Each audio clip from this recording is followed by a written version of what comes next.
AKS. So today's topic is amendment of the Constitution. Rajyanga Savarana. రాజ్యాంగ సవరణ. So ఈ రాజ్యాంగ సవరణలో మనం ఏమేమి నేర్చుకుంటాము? ఈ సవరణ అమెండ్మెంట్ ఆఫ్ ద కాన్స్టిట్యూషన్ అటువంటి టాపిక్లో మనం ఏమేమి నేర్చుకుంటాము ఈరోజు అంటే, ఫస్ట్ థింగ్ ఏంటంటే అసలు ఎందుకు ఈ సవరణ? First question, why amendment is necessary?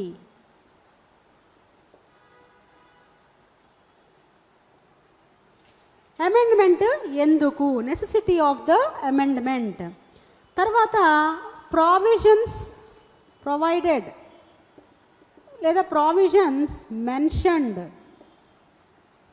In the constitution. రాజ్యాంగంలో సవరణ గురించినటువంటి అంశాలు ఏంటి? ఏ అంశాలు సవరణకు సంబంధించి రాజ్యాంగంలో పొందుపరచబడి ఉంది? నెంబర్ 3 ఏంటంటే సవరణ చేసేటువంటి పద్ధతి, procedure of the amendment.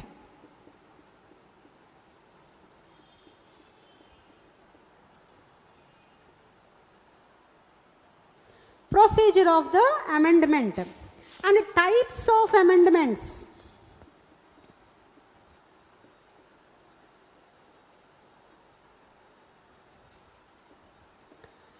And ఫైనల్గా ప్రొసీజర్లో ఉన్న లోటుపాట్లు అంటే క్రిటిసిజం. రాజ్యాంగం ప్రొవైడ్ చేసినటువంటి అమెండ్మెంట్ పద్ధతిలో, సవరణ పద్ధతిలో ఉన్నటువంటి లోటుపాట్లు, క్రిటిసిజం ఏంటి అనేది మనం ఈ టాపిక్లో తెలుసుకోవాల్సినటువంటి అంశాలు ఇవి. సో మొట్టమొదటిగా అమెండ్మెంట్ ఎందుకు అంటే, అంబేద్కర్ గారే ఏం చెప్పారు? ఫస్ట్ ఆఫ్ ఆల్ మన రాజ్యాంగం, మనం సేలియంట్ ఫీచర్స్ చూసినప్పుడు our constitution is a blend of rigidity and flexibility అని చదువుకున్నాం. సో ఈ రిజిడిటీ అంటే దృఢత్వం, ఫ్లెక్సిబిలిటీ అంటే అదృఢత్వం. ఈ దృఢత్వము అదృఢత్వము దేనికి సంబంధించి వీటిని మనం అంటున్నాము అంటే, సవరణ పద్ధతిని సంబంధించే. రాజ్యాంగాన్ని ఈజీగా సవరించగలిగే పద్ధతిలో ఉందనుకోండి, అప్పుడు ఆ రాజ్యాంగాన్ని మనం అదృఢ రాజ్యాంగం అంటే ఫ్లెక్సిబుల్ కాన్స్టిట్యూషన్. ఎప్పుడు కావాలంటే అప్పుడు, ఎలా కావాలంటే అలా మనకు అనుగుణంగా రాజ్యాంగంలో మార్పులు చేర్పులు చేయొచ్చు. Then what about rigidity? దృఢత్వం అంటే ఏంటి? రాజ్యాంగంలో ఉన్నటువంటి కొన్ని విషయాలను మార్చాలి, అసలు రాజ్యాంగాన్ని సవరణ చేయాలి అంటే ఆ సవరణ పద్ధతి చాలా కఠినంగా ఉంటుంది, అంత ఈజీగా చేంజ్ చేయలేనటువంటి పద్ధతి ఉంటుంది. సో ఇలా ఉన్నటువంటి రాజ్యాంగాలు ప్రపంచ దేశాలలో ఉన్నాయి. ఈజీగా రాజ్యాంగాన్ని సవరించేటువంటి ఫ్లెక్సిబుల్ కాన్స్టిట్యూషన్కి ఎగ్జాంపుల్ బ్రిటన్ అయితే, రిజిడ్ కాన్స్టిట్యూషన్కి ఎగ్జాంపుల్ అమెరికా. అయితే అంబేద్కర్ గారు బ్రిటన్ కాన్స్టిట్యూషన్ని చదివారు, అలాగే అమెరికన్ కాన్స్టిట్యూషన్ని కూడా ఆయన చూసుంటారు. సో వీళ్ళకి వస్తున్న ప్రాబ్లమ్స్ని గమనించి, ఇలా కాదని ఇండియాకి ఇటు కంప్లీట్గా అదృఢము కాదు ఈ పద్ధతి, అలా అని చెప్పి దృఢత్వము ఇవ్వలేదు మన రాజ్యాంగానికి. పార్ట్లీ కొంత అంటే it's a blend of rigidity and flexibility, దృఢ అదృఢ రాజ్యాంగాల యొక్క కలయికగా పెట్టారు దీన్ని. సో అంటే ఏంటి? రాజ్యాంగంలోనే సవరణ పద్ధతి 2 రకాలుగా ఉంది. కొన్ని ప్రావిజన్స్ని సవరించాలంటే చాలా కఠినమైనటువంటి పద్ధతిని పెట్టారు, కొన్ని ప్రావిజన్స్ని సవరించాలి అంటే చాలా ఈజీగా సవరించే విధంగా ఒక ఆర్డినరీ లా లాగా, ఆర్డినరీ లాకి మనం ఫాలో అయ్యే ప్రొసీజర్ ఏముంటుందో ఆ ప్రొసీజర్తోనే కొన్ని ప్రావిజన్స్ని సవరించేసే విధంగా అంబేద్కర్ గారు ఏర్పాటు చేశారు. సో దీన్నే మనం రాజ్యాంగంలో ముఖ్యంగా ఏ ఆర్టికల్ అమెండ్మెంట్ గురించి మాట్లాడుతుంది అంటే ఒకే ఒక్కటి, none other than 368. Article 368 deals with the amendment procedure in the Indian Constitution. Okay. నా ఇప్పుడు ఉన్నటువంటి వీటిలో ఆల్రెడీ ఎందుకు అమెండ్మెంట్ నెససరీ ఏంటి అని మనం చూసాం. ఎందుకు నెససరీ అంటే అంబేద్కర్ గారు చెప్పినట్టు మనకి రాజ్యాంగం వచ్చినప్పుడు, అమల్లోకి వచ్చినప్పుడు ఉన్నటువంటి విధానం, జీవన విధానం వేరు, జీవన శైలి వేరు, ఇప్పుడున్నటువంటి జీవన శైలి వేరు. సో ఈ జీవన శైలిలో వచ్చేటువంటి మార్పులకు అనుగుణంగా కొన్ని చట్టాలు కూడా మార్చవలసినటువంటి అవసరం ఏర్పడుతుంది. అలా ఏర్పడినప్పుడు రాజ్యాంగం అసలు మార్చలేని విధంగా ఉంటే మనం ఇబ్బందులు పడతామనే ఉద్దేశంతో రాజ్యాంగాన్ని సవరించుకోవచ్చు. మీకు అనుగుణంగా మీకు కావాల్సిన విధంగా చట్టాలలో కొన్ని మార్పులు చేర్పులు చేయొచ్చు అని అంబేద్కర్ గారు ఈ పద్ధతిని, సవరణ పద్ధతిని రాజ్యాంగంలో పెట్టారు. ఆర్టికల్ 368లో ఈ సవరణకు సంబంధించినటువంటి విషయాలన్నింటినీ కూడా పొందుపరిచారు. సో ఈ ప్రొసీజర్ ఆఫ్ ద అమెండ్మెంట్ విషయానికి వస్తే, దానికంటే ముందు టైప్స్ ఆఫ్ అమెండ్మెంట్ అని నేను అన్నాను. మనం గతంలో లాస్ట్ వీడియోలో మనం మెజారిటీలు చూసాం. సో ఈ అమెండ్మెంట్లో ఆ 3 రకాల మెజారిటీలనే మనం 3 రకాల అమెండ్మెంట్లుగా చెప్పుకుంటాం. సో దానికి ముందు అసలు అమెండ్మెంట్ పద్ధతి ఏమిటి, మన రాజ్యాంగంలో ఏమని మెన్షన్ చేసింది, అసలు సవరణ ఎలా చేయాలి, రాజ్యాంగానికి ఫాలో అవ్వాల్సినటువంటి పద్ధతి ఏంటి అనే విషయానికి వస్తే, మొట్టమొదటిగా ఏదైనా ఒక సవరణను, ఒక చేంజ్ని రాజ్యాంగంలో తేవాలి అంటే మనం ఒక బిల్లు ప్రవేశపెట్టాలి, రైట్? సో బిల్ అనేది ఎక్కడ ప్రవేశపెట్టాలి? లోక్సభలోనైనా ప్రవేశపెట్టచ్చు, రాజ్యసభలోనైనా ప్రవేశపెట్టచ్చు. అంటే సవరణ, రాజ్యాంగ సవరణ కోసం సవరణ చేయాలనుకున్నప్పుడు సవరణ బిల్లుని ఐదర్ లోక్సభలో కానీ లేదా రాజ్యసభలో కానీ ప్రవేశపెట్టచ్చు. మరి స్టేట్ యొక్క లెజిస్లేచర్, అలాగే స్టేట్ యొక్క లెజిస్లేటివ్ కౌన్సిల్ అంటే లెజిస్లేటివ్ అసెంబ్లీ కౌన్సిల్ మాట ఏంటి అంటే, అమెండ్మెంట్కి స్టేట్కి సంబంధం లేదు. అంటే అమెండ్మెంట్కి సంబంధించినటువంటి బిల్లు స్టేట్ లెజిస్లేచర్లో మాత్రం ప్రవేశపెట్టడానికి వీలు లేదు. ఓన్లీ పార్లమెంట్లో మాత్రమే, అంటే లోక్సభలో కానీ రాజ్యసభలో మాత్రమే సవరణ బిల్లుని ప్రవేశపెట్టగలం. కానీ రాష్ట్ర సభలలో సవరణ బిల్లుని ప్రవేశపెట్టేటువంటి ప్రావిజన్ రాజ్యాంగంలో లేదు. It should be clear, it is a bit. మనకి చాలా ఇంపార్టెంట్ ఇది. ఖచ్చితంగా మనకి ఇలాంటి విషయాల మీద ప్రిలిమినరీలో మనల్ని బిట్స్ అడుగుతూ ఉంటారు. మనం పర్ఫెక్షన్ అంటే మనం ఎప్పుడూ కూడా సబ్జెక్ట్ చదివేస్తాం, రాజ్యాంగం తీస్తాం, అమెండ్మెంట్ తీస్తాం, చదివేస్తాం, ఒకసారి చదువుతాం, 2 సార్లు చదువుతాం, అనిపిస్తుంది మనకి మనం చదివేసామని. కానీ చదవడం ఇంపార్టెంట్ కాదు, ఎంత పర్ఫెక్షన్ మీకు వచ్చింది ఒక టాపిక్లో. మీరు చదివింది కొంచెమైనా, ఆ చదివిన దాంట్లో మనకి పర్ఫెక్షన్ లేకపోతే ఎగ్జామ్లో మీరు డైలమాలోనే ఉంటారు. క్వశ్చన్ చూసినప్పుడు కొంత చదివినా కూడా మీరు చదివిన దాన్ని పర్ఫెక్ట్గా నేర్చుకుంటే గన్ షాట్గా మీకు ఆన్సర్స్ తెలుస్తాయి. సో అమెండ్మెంట్ ప్రవేశపెట్టేటువంటి ఇనిషియేషన్లోనే రాజ్యాంగ సవరణ బిల్లుని ప్రవేశపెట్టేటప్పుడు కేవలం లోక్సభలో కానీ రాజ్యసభలో కానీ ప్రవేశపెట్టొచ్చు. అంతేగాని రాష్ట్ర చట్టసభల్లో మాత్రం సవరణ బిల్లుని ప్రవేశపెట్టడానికి వీలు లేదు. So and then okay, bill ప్రవేశపెట్టచ్చు. మరి ఎవరు ప్రవేశపెడతారు బిల్లుని? మినిస్టర్ అయినా ప్రైవేట్ మెంబర్ అయినా ప్రవేశపెట్టచ్చు. మినిస్టర్ అంటే మనకందరికీ తెలుసు. ప్రైవేట్ మెంబర్ అంటే ఎవరు? బయట ఎవరైనా రోడ్డు మీద వెళ్ళే వాళ్ళని మనం ప్రైవేట్ మెంబర్ అంటామా? కాదు. మినిస్టర్ కాని వాళ్ళందరూ అంటే ఎంపీలు, అంటే members of parliament other than ministers, మంత్రులు కాని వాళ్ళందరూ కూడా రాష్ట్ర సభలోని లోక్సభలోని సభ్యులైనా రాజ్యసభలోని సభ్యుల్లో మంత్రులు కాని వాళ్ళందరూ ప్రైవేట్ మెంబర్స్ కింద లెక్క. ఓకే, సో ఎవరైనా కూడా మంత్రి కాకుండా ఒక మెంబర్ అయినా కూడా నార్మల్గా లోక్సభ మెంబర్ కానీ రాజ్యసభ మెంబర్ కానీ లేదా మంత్రులు కానీ మినిస్టర్స్ కానీ ఈ సవరణ బిల్లుని ప్రవేశపెట్టొచ్చు. ఫైన్. ఇప్పుడు బిల్లు ప్రవేశపెట్టేటప్పుడు ఎవరిదైనా ఆమోదం కావాలా? మనం కొన్ని ఫైనాన్స్ బిల్స్ విషయానికి వస్తే, మనీ బిల్లుల విషయానికి వచ్చినప్పుడు రాష్ట్రపతి ఆమోదం కోసం మనం ప్రవేశపెడతాం. అలాంటి కండిషన్ ఏమైనా ఈ సవరణ బిల్లులకు కూడా ఉందా అంటే ఖచ్చితంగా లేదు. రాష్ట్రపతి యొక్క ముందస్తుగానే రాష్ట్రపతి యొక్క ఆమోదం బిల్లు ప్రవేశపెట్టడానికి రాష్ట్రపతి నుంచి అనుమతి తీసుకోవాల్సినటువంటి అవసరం లేదు. ఓకే, అండ్ దెన్ బిల్లు ప్రవేశపెట్టాం, రాష్ట్రపతి అనుమతి తీసుకోవాల్సిన అవసరం లేదు.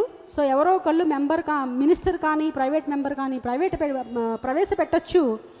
నెక్స్ట్ ఏంటి అంటే బిల్లుని పాస్ చేయటం, passage of the bill. Passage of the bill ఇక్కడ మనం గత వీడియోలో చెప్పుకున్నటువంటి మెజారిటీలు అనేవి ఉపయోగపడతాయి. అంటే సవరణకి సంబంధించినటువంటి బిల్లు ఏదైనా ప్రవేశపెట్టినప్పుడు కొన్ని అంశాలకు కేవలం సింపుల్ మెజారిటీ తోటి ఆమోదిస్తే సరిపోతుంది. కొన్ని అంశాలు స్పెషల్ మెజారిటీతో ఆమోదించాలి.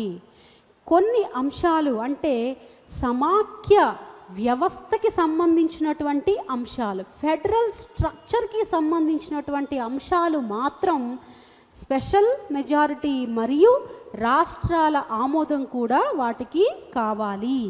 సో సెపరేట్గా మనకి ఏ బిల్లు ప్రవేశపెట్టినా, ఫర్ ఎగ్జాంపుల్ బిల్లు లోక్సభలో ప్రవేశపెడితే అది ముందు లోక్సభలో పాస్ అవ్వాలి, తర్వాత రాజ్యసభకి రావాలి, రాజ్యసభలో కూడా పాస్ అయిన తర్వాత అది ప్రెసిడెంట్ దగ్గరికి వస్తుంది. ఓకే, ఇక్కడ గవర్నర్కి సంబంధమే లేదు. ఎందుకు?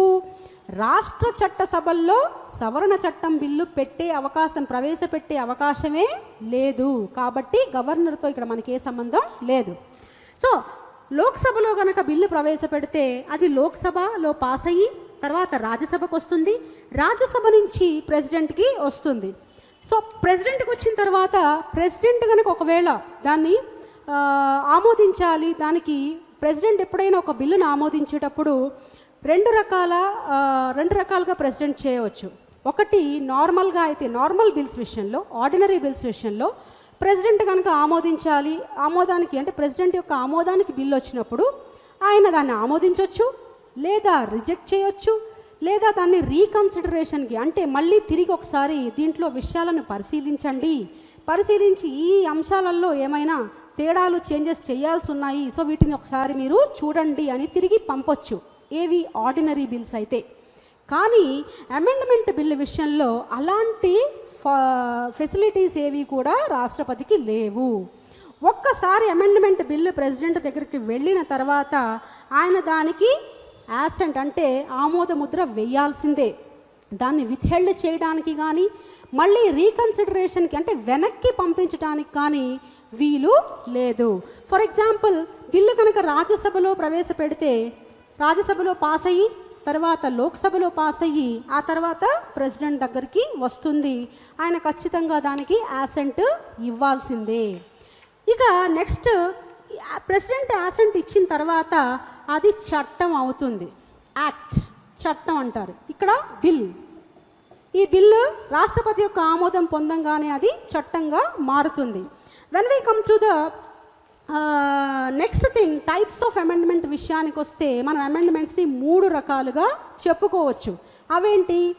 సింపుల్ మెజారిటీ తోటి చేసేటువంటి సవరణలు, స్పెషల్ మెజారిటీతో చేసే సవరణలు, special majority plus consent of states, రాష్ట్రాల ఆమోదంతో చేసేటువంటి సవరణలు.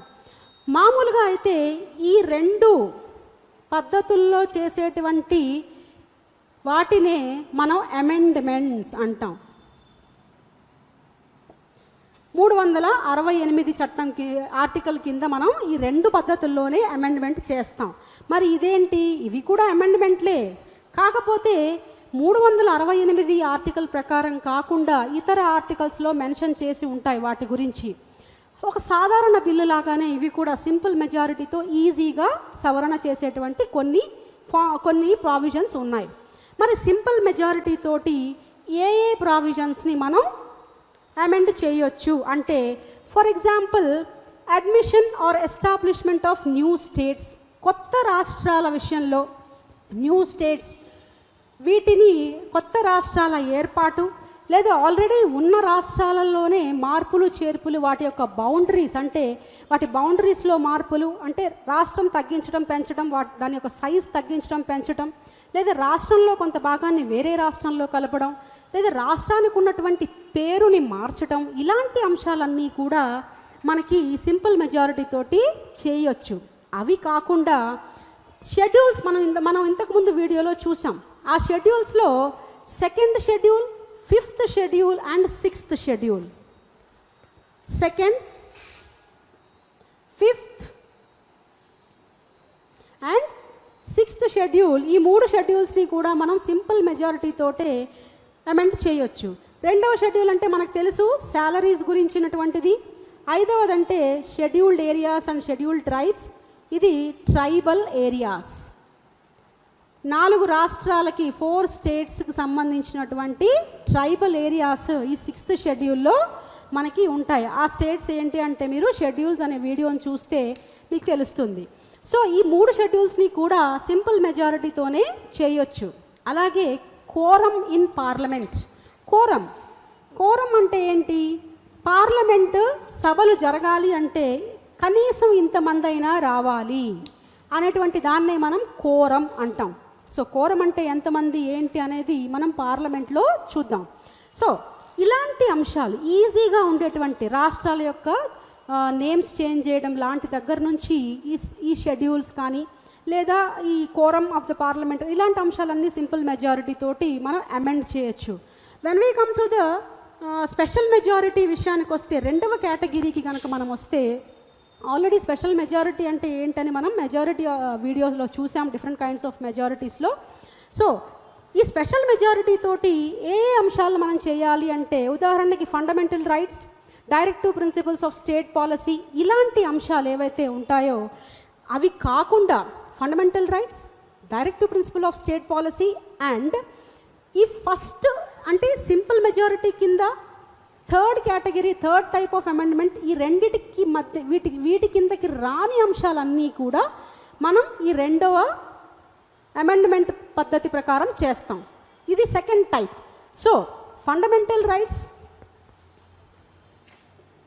And DPSP plus items which are not covered under 1st and 3rd categories. First category అంటే సింపుల్ మెజారిటీ, 3rd కేటగిరీ అంటే special majority plus consent of states.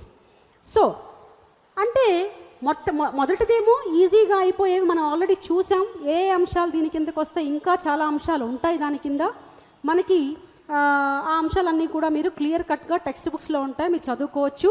So అన్ని అంశాలు మనం ఇక్కడ discuss చేయలేము కాబట్టి అన్ని అంశాలను మనం మెన్షన్ చేయట్లేదు. సో సింపుల్ మెజారిటీలోకి ద్వారా సవరణ చేసేవి కాకుండా, ఈ 3వ రకం ద్వారా సవరణ చేసేవి కాకుండా మిగిలిన అంశాలన్నీ స్పెషల్ మెజారిటీ కింద సవరించవచ్చు, ఈ పద్ధతిలో సవరించవచ్చు. వాటితో పాటు fundamental rights and directive principles of state policy. ఇప్పుడు 3rd category, special majority and consent of states దేనికి కావాలి అంటే, special majority plus consent of states దేనికి కావాలి? ఫెడరల్ స్ట్రక్చర్ని అంటే సమాఖ్య వ్యవస్థకి సంబంధించినటువంటి విషయాలను కనుక మనం సవరించాలనుకున్నప్పుడు రాష్ట్రాల ఆమోదం కూడా కావాలి. స్పెషల్ మెజారిటీతో పాటు రాష్ట్రాల ఆమోదం కూడా కావాలి.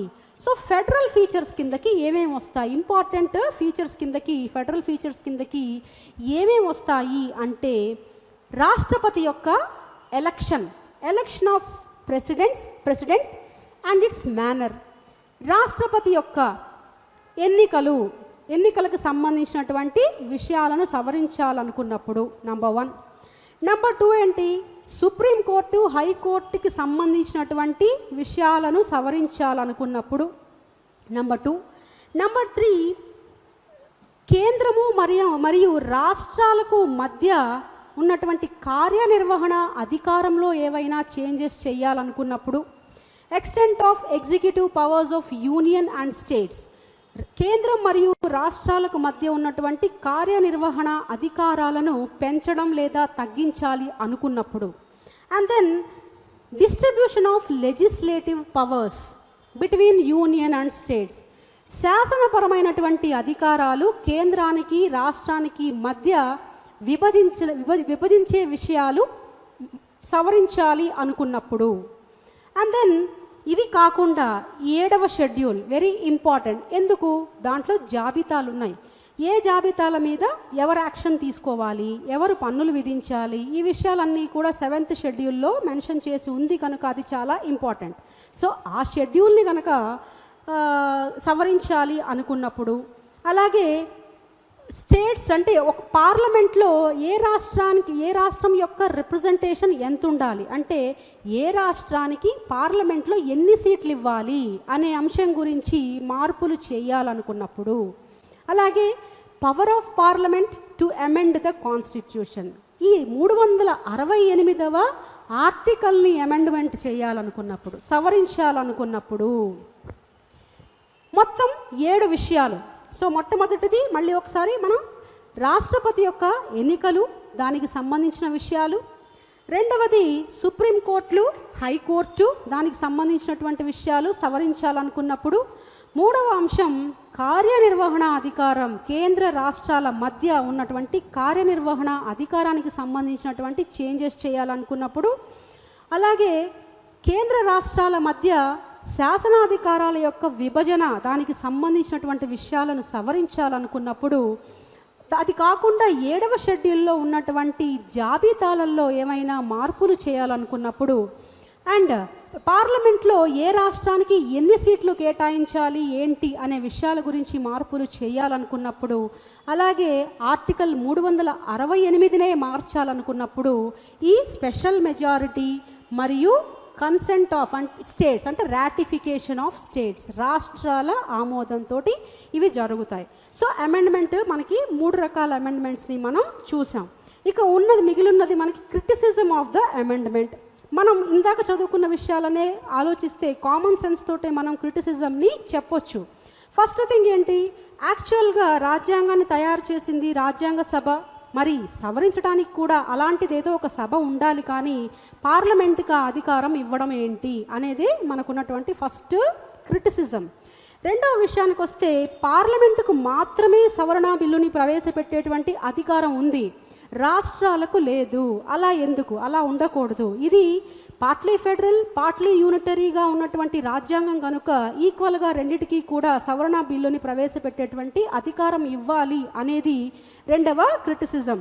మూడో విషయానికి వచ్చినప్పుడు మెజారిటీ ఆఫ్ ద కాన్స్టిట్యూషన్ ఈజీగానే పార్లమెంటు సవరించుకుంటూ వెళ్ళిపోతుంది.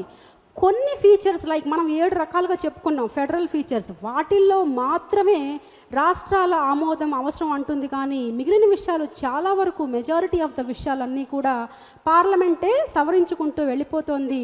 అలాంటప్పుడు రాష్ట్రాలకు ఇక్కడ ఎటువంటి ప్రత్యేకత లేదు, రాష్ట్రాలు ఏమీ చేయట్లేదు ఈ విషయంలో అనేది కూడా మనకి మూడవ క్రిటిసిజంగా మనం చెప్పుకోవచ్చు. అండ్ ఇక 4వది క్రిటిసిజం ఏంటి అంటే రాష్ట్రాల ఆమోదం కావాలి అని చెప్తుంది, కానీ ఆ ఆమోదం ఎప్పటిలోపల ఇవ్వాలి, దాని టైం లిమిట్ ఏంటి, ఒకవేళ ఇవ్వకపోతే టైం లిమిట్ లోపల ఇవ్వకపోతే ఏం చేయాలి అనేటువంటి విషయాలను ఎక్కడా కూడా రాజ్యాంగంలో ప్రస్తావించబడలేదు. సో ఇవన్నీ కూడా మనకి అమెండ్మెంట్ సవరణ పద్ధతి యొక్క క్రిటిసిజమ్స్. సో మనం ఇందాక చెప్పుకున్న విషయాలన్నీ చూసాం. మనం అమెండ్మెంట్ ఎక్కడ ఎందుకు అవసరం, ప్రావిజన్స్ ఏంటి, ప్రొసీజర్ ఏంటి, టైప్స్ ఆఫ్ అమెండ్మెంట్ ఏంటి, క్రిటిసిజం ఏంటి అని అన్ని విషయాలు చూసాం. So this is all about amendment of the constitution. And next upcoming వీడియోలో మనం నెక్స్ట్ టాపిక్ మనం చూద్దాం. So until then thank you.